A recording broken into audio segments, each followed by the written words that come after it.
désastreuses, catastrophiques. Donc, comme d'habitude chez nous, hein, c'est coutume chez nous. Donc, moi, je vais expliquer d'abord que la GSK a été toujours un exemple qui tire vers le haut. Hein. C'est toujours été la locomotive depuis des générations en génération. Et malheureusement, les clubs, je dirais pas tous, mais la grande majorité essayent de pousser la GSK à leur niveau, c'est-à-dire le bas niveau. Et on est tous là à progresser, à tirer tout le football algérien vers le haut.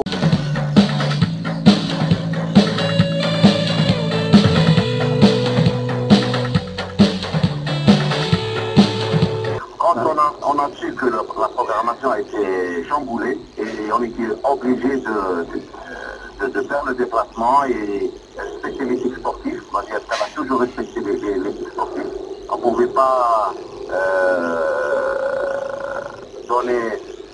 donner un match comme ça sans jouer, parce que c'est pas c'est possible.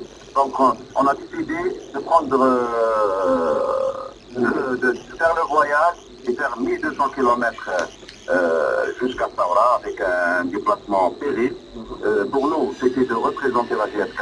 En plus, ce n'était pas pour aller pousser les jeunes joueurs à jouer, c'est-à-dire faire 1200 km par bus et arriver.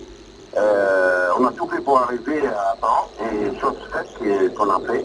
Donc, on est arrivé à 9h15. Écoute, je t'explique parce que c'est très très profond.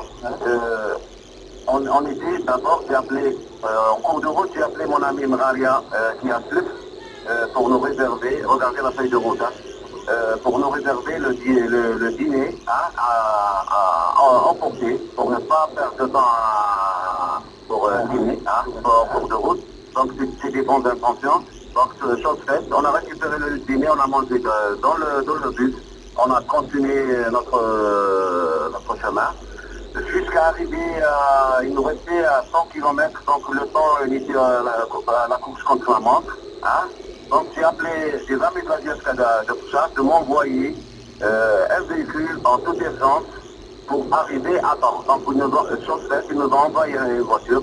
Donc je me suis déplacé pour respecter le règlement. Je me suis déplacé moi, le manager des jeunes et le secrétaire du club avec les licences.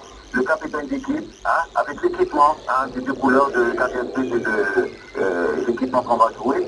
Donc on était arrivé à 9h, 9h10, 9h30.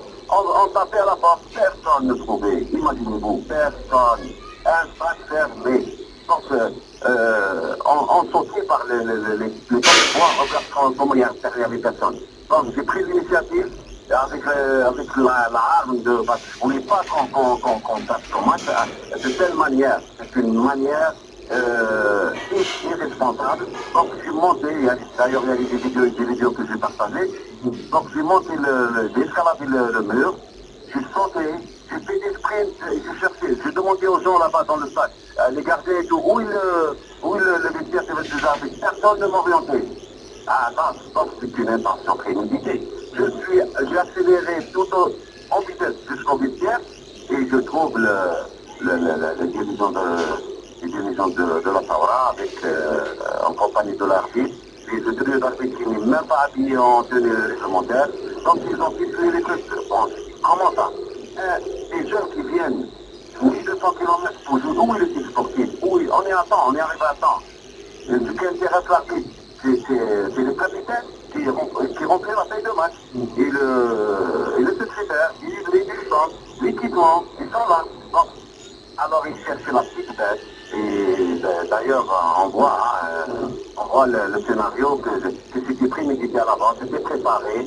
Donc l'arbitre, il est le premier. Moi, je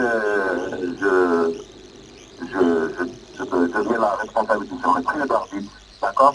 Et les dirigeants de Saoura qui ne sont pas dignes dirigeants de football en général, donc c'est pas des responsables. Donc voilà.